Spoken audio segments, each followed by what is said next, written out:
CDS Bipin Rawat के helicopter के गिरने की क्या है असली वजह?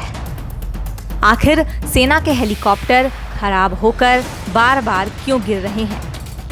दुनिया की सबसे एडवांस्ड हेलीकॉप्टर क्यों हो गई अचानक दुर्घटनाग्रस्त? दोस्तों, कुछ दिन पहले भारत के पहले सीडीएस बिपिन रावत और उनकी पत्नी मधुलिका रावत की हेलीकॉप्टर दुर्घटना में निधन होने से पूरे भारतवर्ष की आंखें नम हैं। इनके साथ उस हेलीकॉप्टर में सेना के और भी वीर मौजूद थे, जिनकी भी इस दुर्घटना में आकाशमात मृत्यु हो गई और इस घटना ने पूरे भारतवर्ष को झकझोर कर रख दिया है।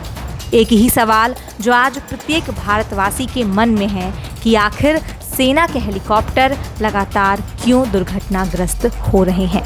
ऐसा क्या हो गया है कि भारतीय सेना के हेलीकॉप्टर लगातार क्रैश हो रहे हैं, वो भी तब जब भारत के पास दुनिया के खास ट्रांसपोर्ट हेलीकॉप्टर हैं और Mi-17V5 जो दुनिया के सबसे एडवांस हेलीकॉप्टर हैं, उसकी ये हालत आखिर कैसे हो गई? और दोस्तों, इसके अंदर देश के सर्वोच्च सेना अध्यक्ष बिपिन रावत सवार थे और इससे बड़ी देश के लिए दुख की खबर कुछ भी नहीं हो सकती।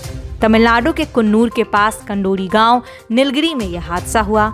दोस्तों, हेलीकॉप्टर हवा में गोता खाते हुए घने जंगल में जा गिरा। वहां के स्थानीय लोगों द्वारा ये बताया जा रहा है कि हेलीकॉप्टर के क्रैश होने के बाद वहां आग की लपटें दिखाई पड़ी। दोस्तों, ये दुर्घटना क्यों हुई, इसका ठीक कारण तो अब तक पता नहीं चल पाया है, लेकिन शुरुआती कारणों की बात करें तो खराब मौसम बताया जा रहा है। दोस्तों, लेकिन यहाँ राहत भरी बात ये है कि हेलीकॉप्टर में लगा ब्लैक बॉक्स बरामद हो गया है और इससे यही तजवीज़ लगाया जा रहा है कि उस दुर्घटना के मुख्य कारणों का पता भी शीघ्र लग जाएगा।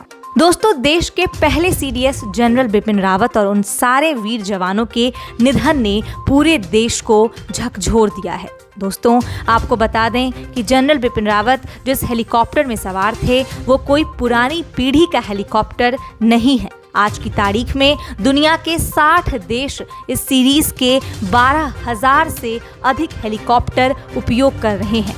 इनमें चीन, श्रीलंका और इंडोनेशिया जैसे देश भी हैं, क्योंकि इसकी गिनती दुनिया के सबसे एडवांस्ड हेलीकॉप्टर में होती है।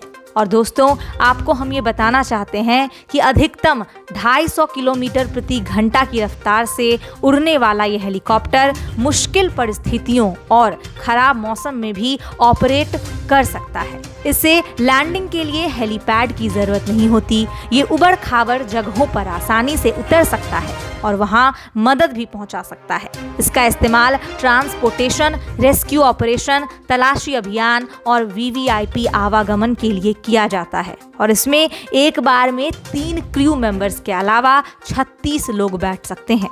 इसके अलावा ये हेलीकॉप्टर अधिकतम 13,000 किलोग्राम का वजन उठा सकता है और यही कारण है दोस्तों कि इस दुर्घटना के बाद तरह तरह के सवाल उठ रहे हैं। आसान शब्दों में समझें तो ये हेलीकॉप्टर इतना आधुनिक है कि इसका इस्तेमाल आंखें बंद करके किया जा सकता है और ऐसा होता भी है। दोस्तों, आपको बता दें कि प्रधानमंत्री नरेंद्र मोदी घरेलू उड़ान के लिए इसी हेलीकॉप्टर का उपयोग करते हैं। इसके अलावा सेना में भी वीवीआईपी मूवमेंट के लिए ये हेलीकॉप्टर प्रयोग में लाया जाता है। रूस द्वारा निर्मित MI सीरीज के 150 हेलीकॉप्टर इस समय भारत के पास हैं और ये हेलीकॉप्टर ज़्यादा पुराना नहीं है।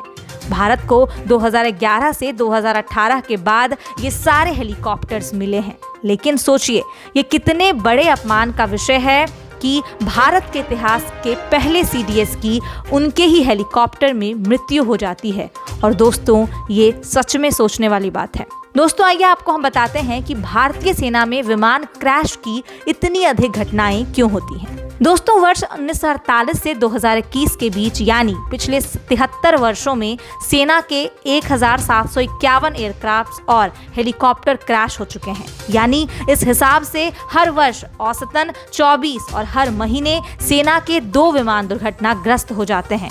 अगर बात सिर्फ वर्ष 1994 से 2014 के बीच की करें तो इस दौरान भारतीय सेना के 394 एयरक्राफ्ट और हेलीकॉप्टर क्रैश हुए हैं। यानी इस दौरान हर साल औसतन 20 विमान दुर्घटना का शिकार हो गए हैं।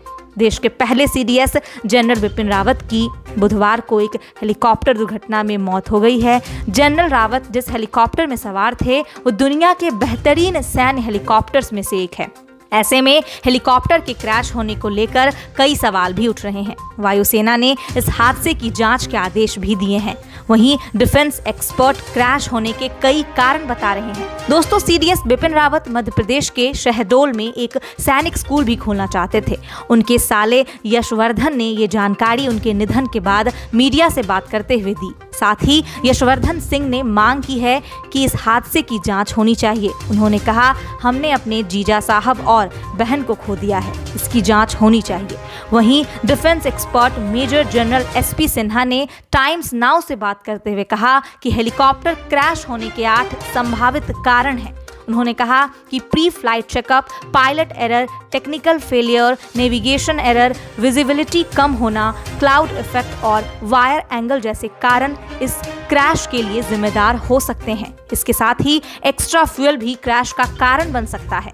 वहीं इस घटना को लेकर जनरल रावत के साले यशवर्धन ने कहा कि वो इतने बड़े आदमी थे कि उन तक हमारी पहुंच नहीं थी, फिर भी जीजा जी थे, जाते थे, मिलते थे तो उनको छूने का मन करता था। उन्होंने कहा कि वो हमेशा सेना की ही बातें करते थे। वो शहडोल में सैनिक स्कूल खोलना चाहते थे। बता दें कि सीडीएस रावत अन्य सैन्य अफसरों के साथ वेलिंगटन में डिफेंस स्टाफ कॉलेज एक कार्यक्रम में भाग लेने जा रहे थे। उनके साथ चालक दल के सदस्य सहित 14 लोग हेलीकॉप्टर में सवार थे। लैंडिंग स्थल से 10 किलोमीटर पहले ही जनरल रावत का हेलीकॉप्टर अचानक से क्रैश कर गया। इस हादसे में 13 लोगों की मौत हो गई। इस हादसे में जनरल रावत के साथ उनकी पत्नी भी थी। जनरल रावत की पत्नी की भी इस हादसे में मौत हो गई है। दोस्तों, पूरे भारत को आज इन वीरों पर गर्व है। उनकी साहस की पराकाष्ठा युगों युगों तक सुनी और सुनाई जाएगी। जय हिंद।